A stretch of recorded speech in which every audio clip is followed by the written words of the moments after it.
In 2011, a presidential committee reported the number of abandoned federal government projects in Nigeria were 11,886, and the 20-man assessment committee put an estimated cost of these abandoned projects at 7.78 trillion naira. As at 2017, the Chartered Institute of Project Management of Nigeria, based on their survey, put the number of abandoned projects in the country at 56,000. According to the institute, these abandoned projects were worth 12 trillion naira. The federal government was reported to have paid 2.696 trillion naira to contractors for the projects, leaving a balance of about 5 trillion naira. It's also shocking to know that in November 2019, the ICPC reported that it had uncovered 3.9 billion naira included in the 2019 budget for constituency projects. These funds were not allocated to any specific project or sector.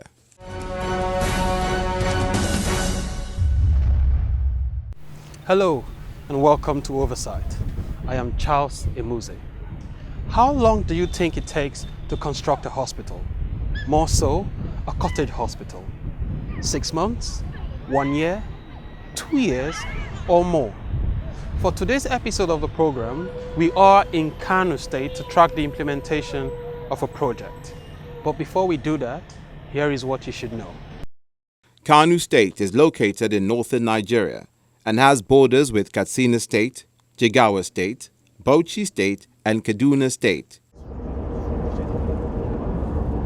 Kano State is the second largest industrial center after Lagos in Nigeria and the largest in northern Nigeria. Kano has 44 local government areas and 3 senatorial districts, namely Kano North, Kano South, and Kano Central. In 2021, Kano State received a total allocation of 3.7 billion naira from the zonal intervention funds known as constituency projects. Operational and accessible healthcare tops the needs list of the people of Dadinkowa in Kano State. Good news, 5 years ago, in the 2016 budget, there was a 72 million naira allocation for the construction of a cottage hospital. What is it with this project that after 5 years, the project is still under construction? Listen to this. Dadinkowa is a community in Dogowa local government of Kano State. It's represented by Honorable Alhassan Dogowa and Senator Kabiru Ibrahim Gaya at the 9th National Assembly. The nearest and probably most modern healthcare facility to Dadinkowa is about 40 kilometers away in Saminaka, Kaduna State. For residents in this community, a healthcare center is top on their list of needs as they lament the poor healthcare services and the lack of hospitals in the area. In cases of emergency or delivery, residents must travel down to Dogowa or Saminaka in Kaduna State, which is over 30 kilometers away, just to access medical care. Our team visited the community, and it was observed that the construction of the cottage hospital, which started in 2016, is yet to be completed.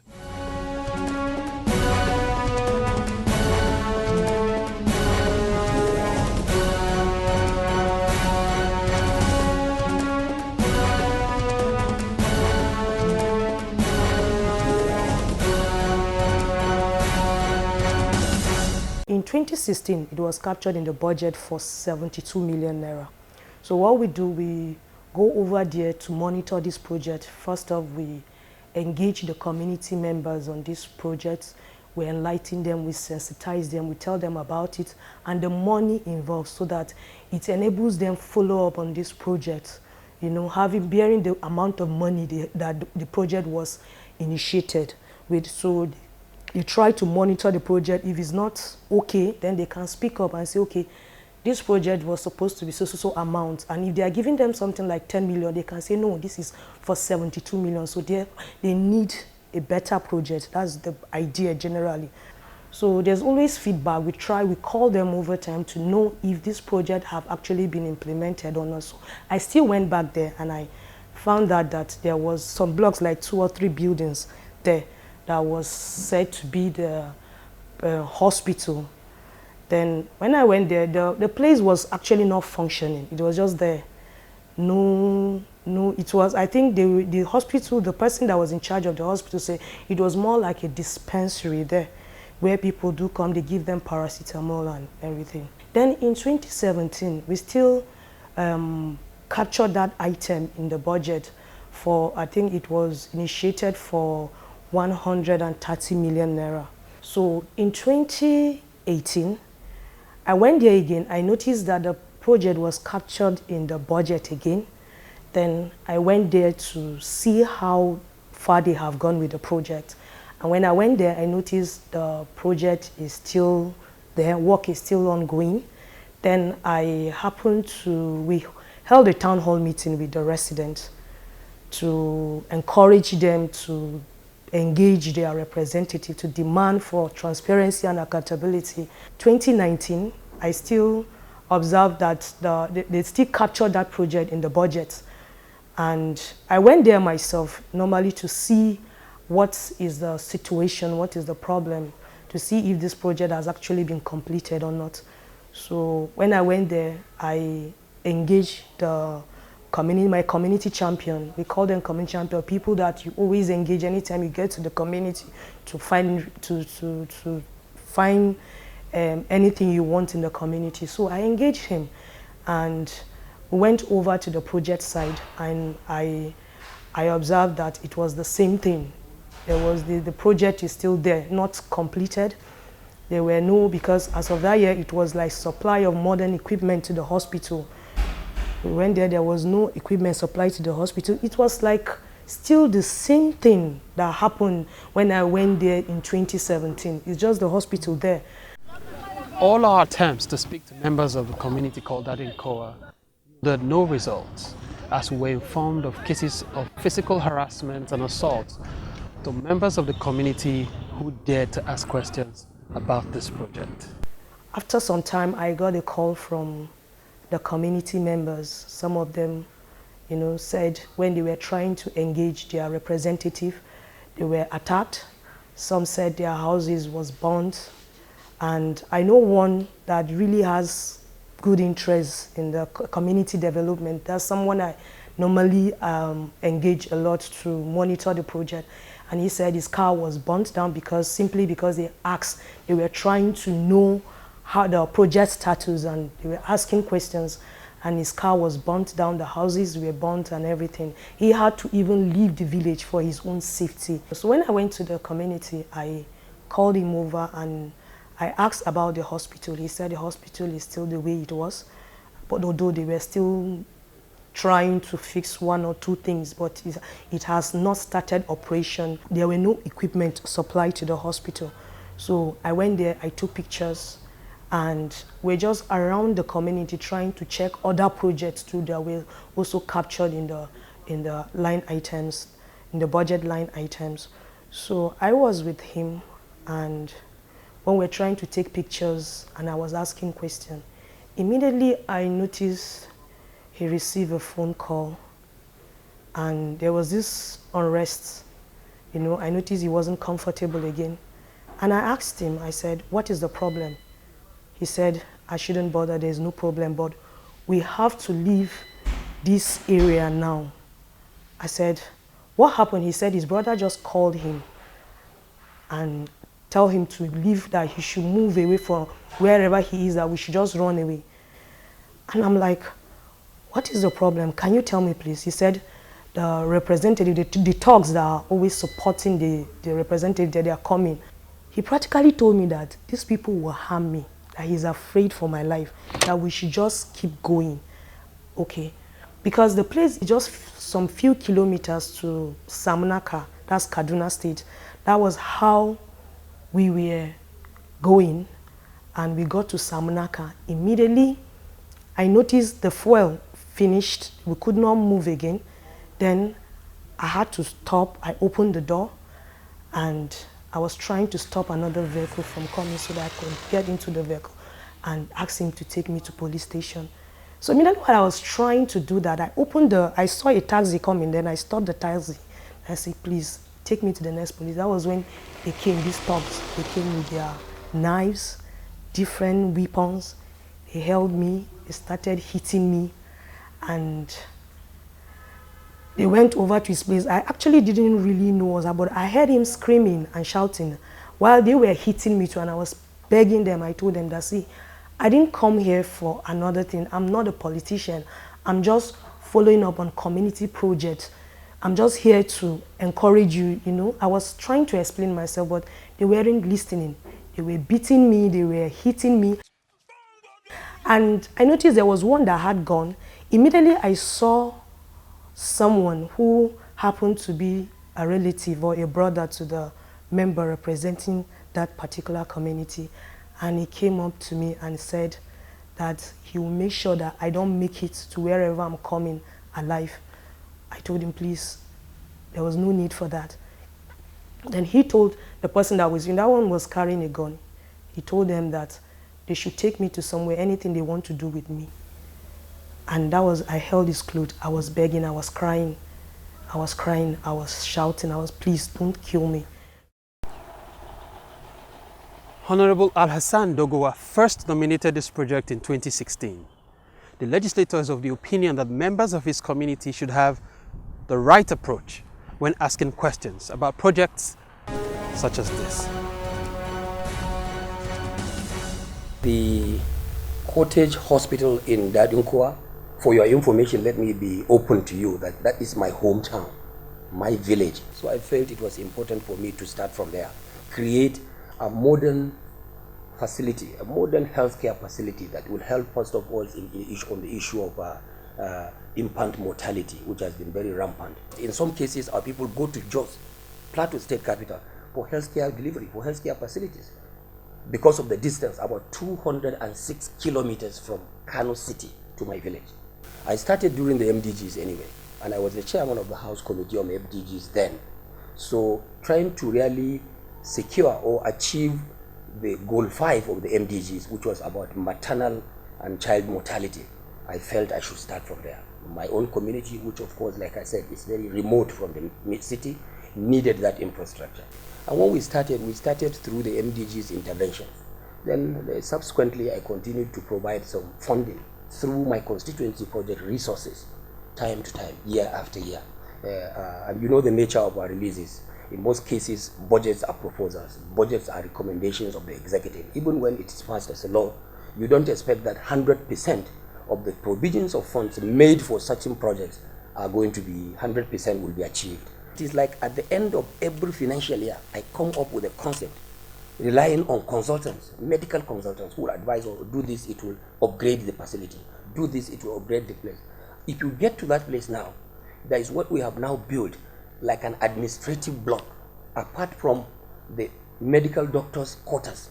About 6 of them, medical doctors' quarters are there, befitting. Any medical doctor that has the opportunity to work in that place will have no regret not working in the National Hospital Abuja here, because we have given him all the facilities he requires to live and allow him to work conveniently as a medical doctor, even though in a remote area. We have also provided electricity supply in the place. Go and see it. Equipment at the moment is not our priority. We want to finish the structure. We want to finish the structure. But there was one time when equipment were really procured under the Federal Primary Healthcare Development Agency. So at that time, when the equipments were procured and contracts awarded, delivered, we kept them.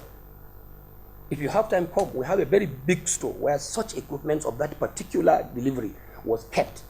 And nobody will touch them because we are now working on the structural development of the facility first. Then after finishing with the structure, then the facilities will now be put in place. In a situation whereby you have a project ongoing, it's like something under construction. It has not been completed, not put to service. Not even a project monitor or project tracker, like you may call them.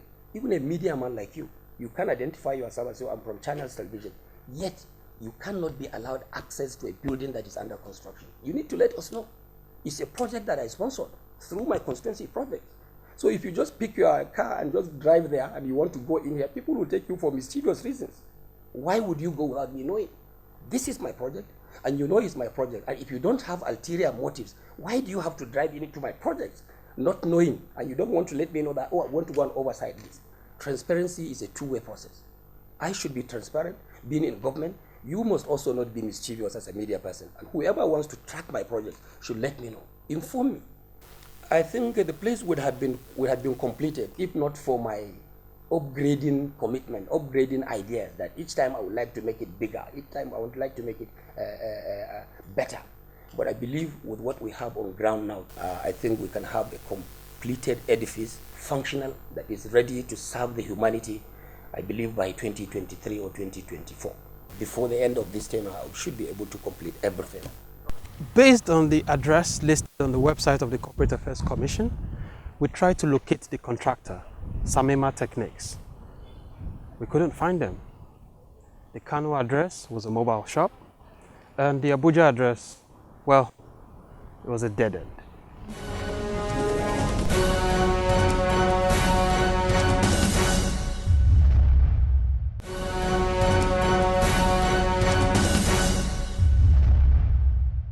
Does it really take 7 years to construct a hospital? Are we saying that the people of Dadinkowa would have to wait till 2023 to access healthcare that is within reach? Please let's not forget that this project was first captured in 2016. Until date, it has received a total allocation of 622 million naira. To provide some context and perspectives to this Dadinkowa project, we speak to a data analyst. Stay with us.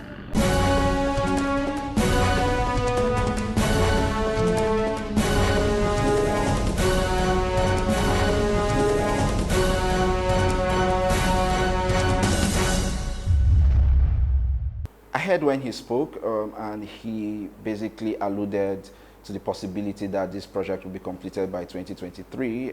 I heard that component and it's very disturbing for me, largely because we are speaking of a cottage hospital. We are not talking of a gigantic project, a cottage hospital. These things can literally be completed in less than 6 months if we are serious. I see no reason why the project has started since 2016 and we are in 2021, and then the honorable member is giving some sort of, or what he wants the public to take as an assurance that this same project will be completed in 2023. I mean, it's disturbing largely because lives cannot wait till 2023. Nigeria has one of the highest maternal mortality rates in the world. I mean, pregnant mothers are dying, and these people cannot wait. The earlier you get them the facilities they need to stay alive, the better. A lot of money has been allocated to that project, and I get the honorable member's concerns that most of it has not been disbursed. But I mean, if it's not been disbursed in good faith, he can publish what has been actually allocated over the years, because you cannot really have a cottage hospital start since 2016. I mean, it's ridiculous. I don't think the honorable member is fair to Nigerians. If you want to upgrade a hospital you have provided for your people in good faith, please complete a small structure first. Let them get healthcare. Let them get what they need to stay alive. So you cannot every year say you have a new idea for this hospital and then you request for a new amount to upgrade it, and the project is seemingly never ending.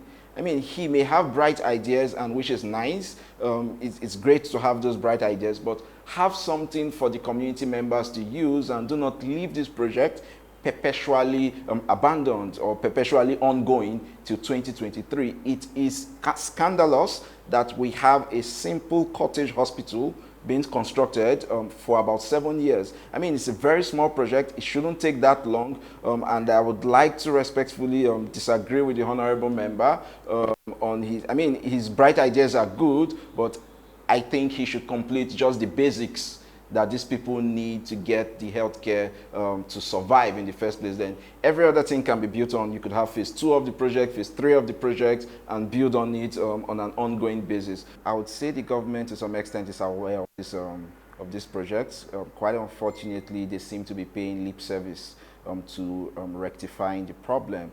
And Mr. President actually promised in the 2021 budget that he would prioritize ongoing projects and ensure that we have less abandoned projects by completing the ongoing ones. But from our own analysis of the 2021 budget, one of the things we have seen is that the country prioritized new projects over ongoing ones, contrary to what the president promised. 56% of all the 19,036 capital projects in the budget for 2021 are actually new projects. So I would say, while on paper and in the president's budget speech, he promised to resolve this serious problem. Unfortunately, the reality is quite different. Nothing is being done to solve the problem of abandoned projects, and it only gets worse. I mean, the issue of abandoned projects is just one of the many items we have observed, or one of the many problems we've observed with the 2021 budget. There are about 7 other issues. Maybe because of time, I could briefly touch about 2. I think one other very important issue that we've observed in the budget is the problem of capital budget padding. And this is critical because we do not have sufficient, we do not have sufficient funds, and we are borrowing nearly 4.6 trillion to close the deficit. Unfortunately, most of these borrowings are actually being frittered away on items that are actually not capital projects, contrary to the Fiscal Responsibility Act. And I'll give an example of what we mean by capital budget padding. So these are projects that are actually not capital projects, but the government presents them to look like capital projects. I'll give you a specific example of one of the projects that we've seen replicated over time. It's the construction of a cottage hospital in Kano State. That project appeared in 2016. It appeared in 2017. It's appeared multiple times, and even in 2021 budget, we see this project reappearing again. It's a bit tricky because a lot of the defense the legislators will put forward is that they've not received full disbursements, or these zonal intervention projects do not get full disbursements in a typical year. And that's a valid defense because a budget is really just an allocation. A lot of times, or sometimes, we've seen scenarios where you could have, say, 300 million on paper, but what gets allocated at the end of, or what gets disbursed at the end of the day is just 0%. In some cases, maybe 20%, 30%, but there are cases where they disburse up to 80, 90%. Now, a large part of the problem is that the budget office doesn't give visibility into how much is implemented or how much is disbursed at a project level. So at the end of the year, the public, take 2020 for example, you have 19,000 projects. Now at the end of the year, the budget office doesn't give an analysis of what percentage was disbursed for each of the projects. They just give a wholesale figure that, oh, for capital project, we disbursed 70% or some figures, and which is fine. But once you do not have disaggregated data of the disbursements, it's difficult to tell when an item is repeating itself across years as a result of it's not being cash backed in previous years versus when it's repeating itself due to fraudulent intent. It's very difficult to tell. So it's one of the things the government has to do. The government needs to start putting out disaggregated information for each of the projects that are budgeted for in the federal government budget. But be that as it may, even if the government doesn't put out a disaggregated data, I believe some of these senators should be able to come up with some sort of report cards.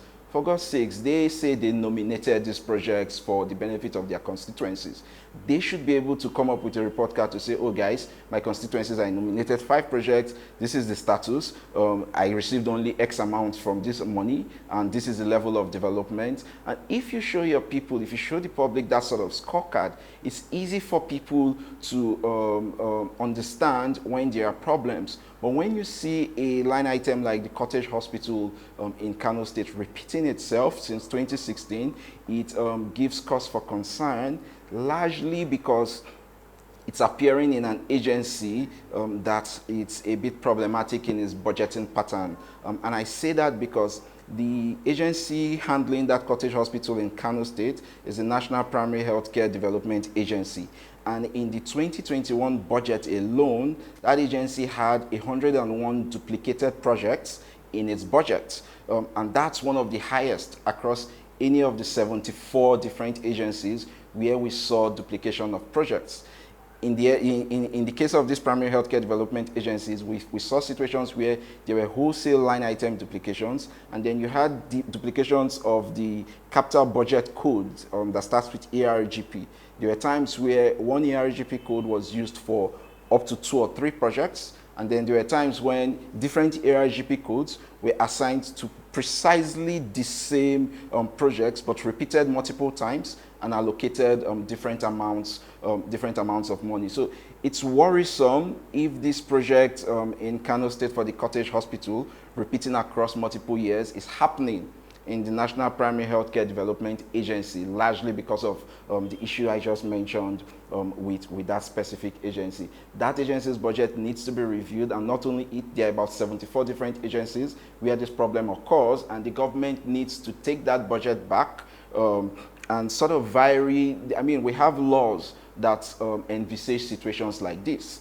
The minister can basically go back to the National Assembly. The Fiscal Responsibility Act actually provides or allows for extraordinary circumstances in the benefit of the public, where the minister can walk back to the National Assembly and say, hey, we need to vary certain amounts from a certain ministry or a certain budget line item and use it for projects that will be beneficial to the entire public. That's a possibility that should be explored.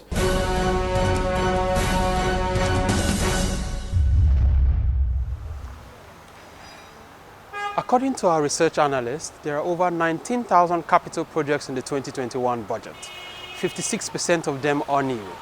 What mechanisms are in place to ensure that old projects such as the Dadinkowa Cottage Hospital are completed?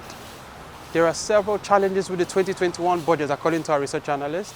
Top on the list is capital budget padding, duplication of projects, and the appearance of frivolous items appearing as capital projects. The road to transparency and accountability is still far ahead. We ask that you play your part, get involved, ask questions. Till I come your way again, I'm Charles Emuze. Thank you for watching.